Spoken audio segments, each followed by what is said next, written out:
les PDF des jeux lorsque les copies physiques sont achetées. Donc, dans l'exemple de Dave, Dave a acheté Morgborg. Euh, Mhm. Morgborg était un jeu présent dans la liste des jeux disponibles chez Bitsson Motor, comme tous ceux-là de Free Oligan. Donc, Dave a reçu un PDF de Morgborg. Oui, ce qui m'a permis de vous montrer des images un peu ce soir. Puis, oui, John Carter, justement, Magnet Boy, je t'avais fait parvenir par Bits and Mortar. Puis, c'est une plateforme qui est vraiment géniale. Parce que, tu sais, je veux dire, une moment donné, les gens achetaient beaucoup les PDF parce que ça permet de faire des copier-coller pour présenter des documents plus tard à ses joueurs, puis ce genre de choses-là, les mettre dans Roll20, programmer des trucs.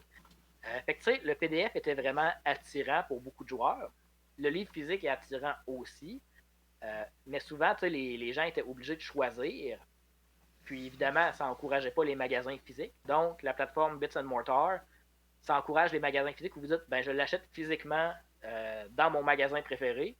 Puis en plus, eux, s'ils ont fait leur devoir, puis que le fournisseur, ben, pas le fournisseur, mais le publisher a fait son devoir, ben, on peut vous l'envoyer en PDF. Fait que vous avez le fichier PDF et la version physique. Fait que, pas besoin de choisir. Là. Tout le monde est gagnant.